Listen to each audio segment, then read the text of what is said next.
Alright, so as some of you know, we had our first pastor out here last week, and I've been working on editing the video, trying to get, like, we decided to do like a vlog and keep track of everything that happened to a certain extent, so we could share with the people back at home what life looks like out here when people come out, especially when pastors, because that's a huge passion of ours. I've kind of had the flu for the past week, so it's taken me a while to get this done, but I'm pretty much finishing up, and I thought I'd shoot a quick video and just tell you guys, like, hopefully this can, just give you a little idea of the realness we have in our house, the love that we share with everyone that comes in. And if you think of someone that might want to come and get away and have an experience like this, just please shoot us an email. Our doors are open for people that do the Lord's work, and we just want to inspire them and love them and encourage them. So hopefully you'll be able to see some of our laughs, a lot of our laughs, a lot of our goofing around. Brad, actually, it was awesome. Brad is not just a pastor, but Brad is my friend. So it was awesome to have him here, and awesome to do some of the things I got to do with him. But more importantly, that Brad is a worker for the kingdom of God.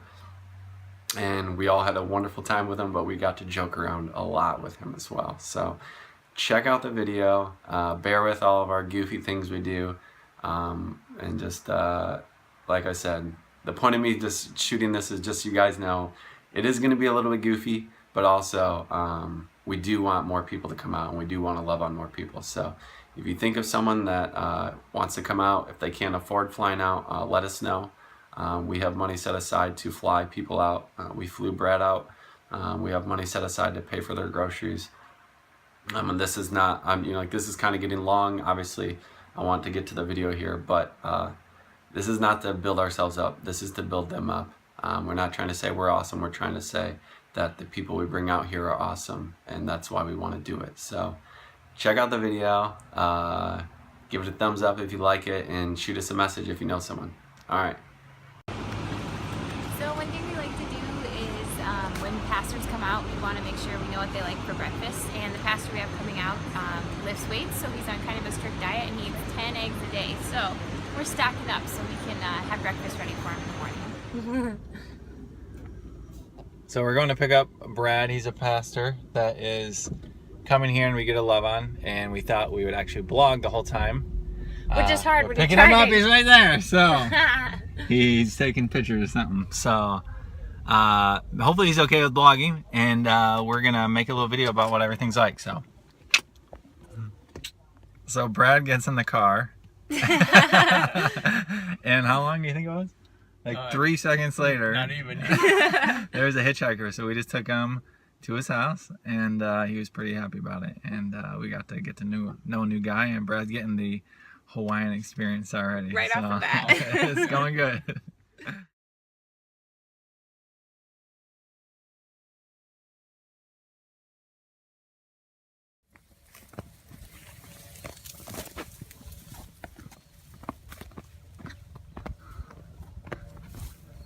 Oh.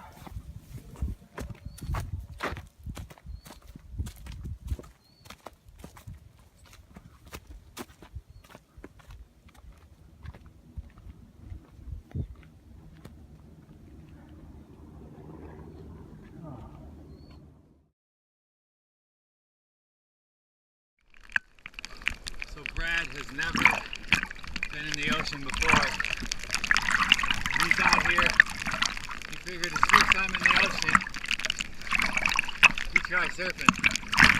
So we're going to try a hand at that here. And it's raining.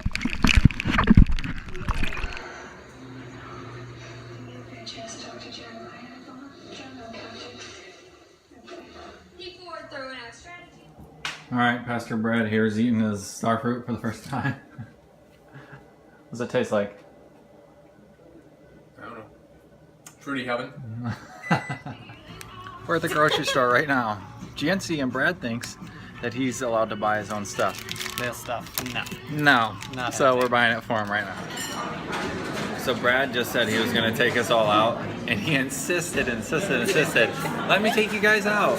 So we get here, And any words for the camera, my friend? I think he's frustrated actually, but we love Brad and we're excited to pay for his meal. And he's gonna take us out tomorrow, somewhere even nicer now that he forgot us all.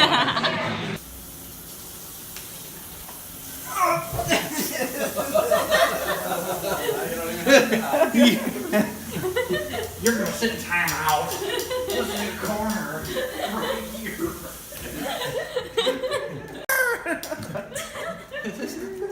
This is Brad, okay? Hello. He was trying to wash the dishes. Got him done. That's not allowed in this house, especially when you love Jesus. I love Jesus. So we are all climbing Sleeping Giant with our pastor friend Brad here. He's excited about it. We're doing our trip that we do with everyone.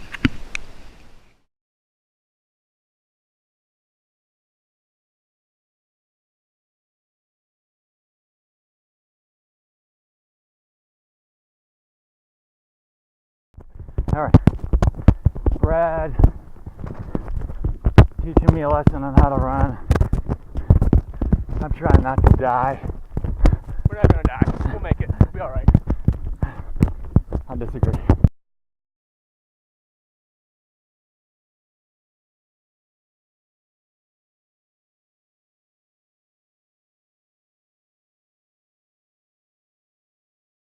Story short, I mean, he'll explain it a little bit more. No, let's start over. You gotta delete all that. He'll start it over. anyway. It's So, okay. Come on, start over. No, really, we will. We just edit it out. Yeah, long story short. Anyways, so Brad's brother used to run a lot of marathons, and then Brad's brother died.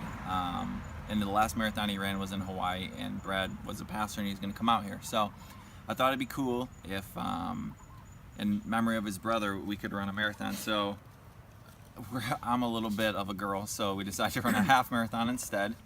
And we print out these cool shirts. But when we go to pick up our numbers and everything, something really awesome happened, and Brad's just going to tell you about it. Yeah, my younger brother started a nonprofit organization called 52 for 52.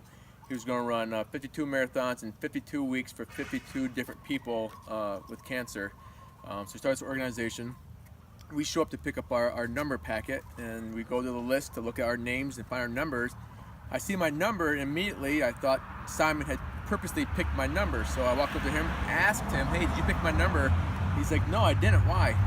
Well, my number was 25 for 25, which backwards is obviously 52-52. Definitely a God thing. God has handed that picking my number, and definitely something amazing. It definitely hit home and motivated me to run and just be encouraged by it. And it's so awesome. Like, God moves in so many different ways here, even in little things that turn out to be huge. And we had a really good time.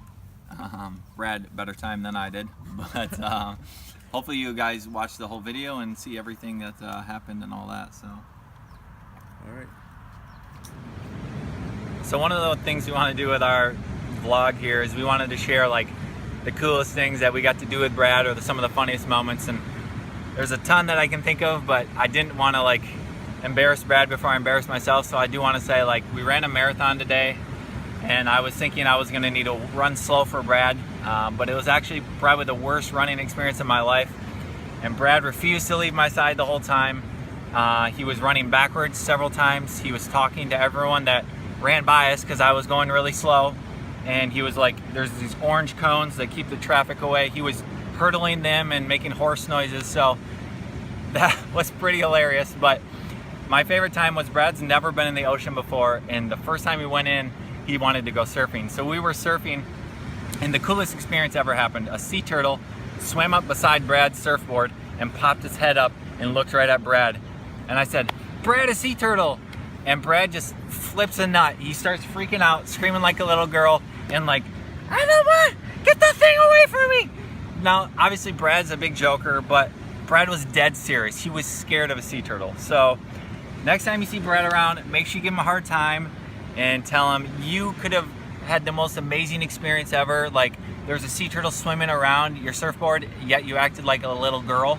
But actually, it's been awesome to have Brad here, and we're all gonna just share some of our awesome times that we had with him. So one thing that seems to be the general theme of since Brad has been out here is he doesn't like to pay for stuff. No, I'm just kidding. But in all reality, we really like to bless Brad a lot, and we really wanted to just pay for everything, and he kept trying to pay for our stuff. But every single time he'd go to pay for our stuff, he had forgotten his wallet. And so one time he's like, okay, I'm gonna take you guys out, and we're gonna go out, and I'm gonna pay for it this time. We're like, okay. Like we were actually like, okay, finally, we're actually gonna let him pay for us this time. And we get there, and he stopped and said, we gotta go. And we're like, what do you mean we gotta go? And he's like, I forgot my wallet. And we said, yes! Another opportunity to bless Brad. He wasn't very happy, but we were loving it. So what about you, Lindsay? So I think the most memorable part was the minute that Brad got off the plane and he got in the car, there was a hitchhiker immediately, and he totally took it in stride. He could have been weirded out, and he said he wanted to come for like the real experience, and that's exactly what we would do, is just pick up some random dude at the airport. So it was awesome that he just was welcoming to the guy and did everything that we would, and I don't know, it was cool. Becca? Well, mine doesn't sound as cool next to that, but my favorite is when we were going up from this beach right here, and someone scared me in the bushes all the way over there and about gave me a heart attack, but it's okay. And I didn't get to pay him back. I was gonna get a whoopee cushion, but I forgot at Walmart, so. Bradley, scaring people in the bushes.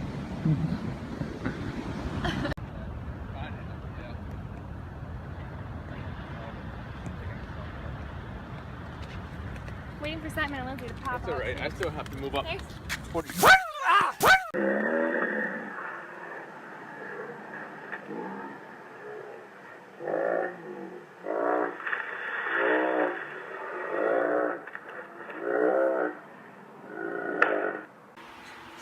So, before people leave, we lay our hands on them and say a prayer, and they stick their tongues out at us.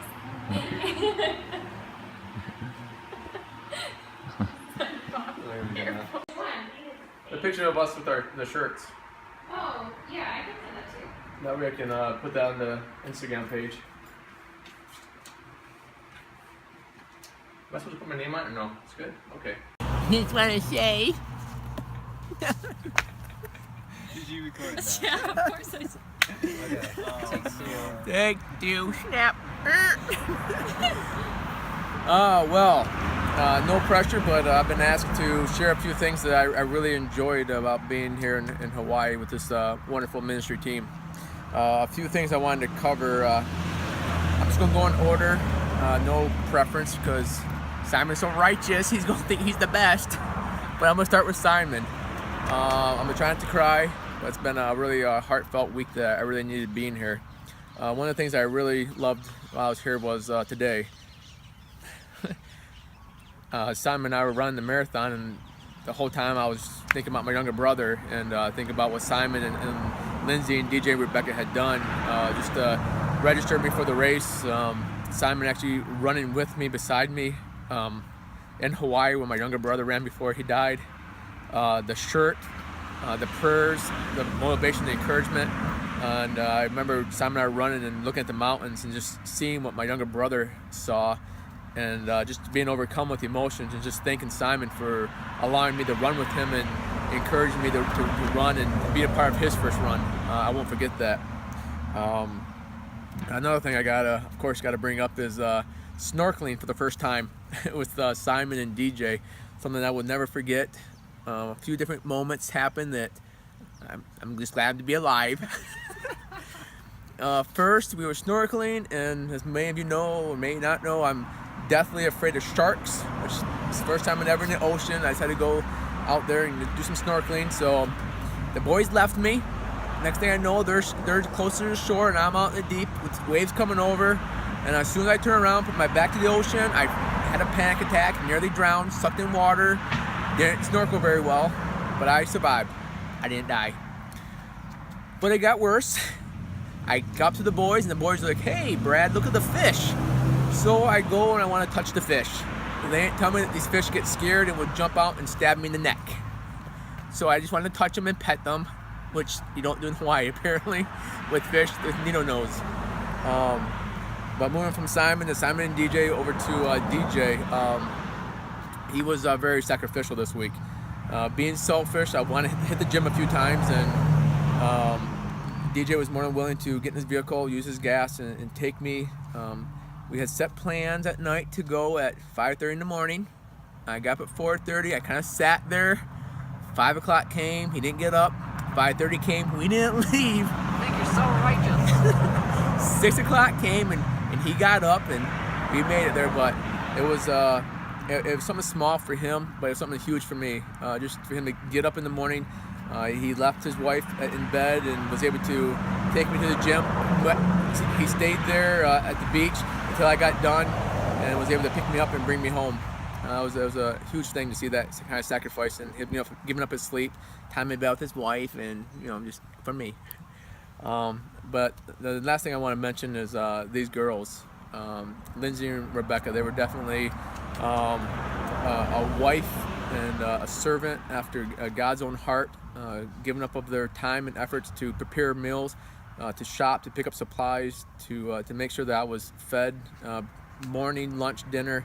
And just seeing that these guys are definitely blessed with these women in their lives.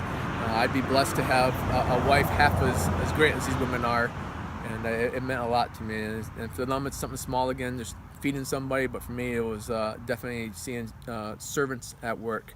So it's been an amazing time here, emotional time, and something that I can never repay these guys for.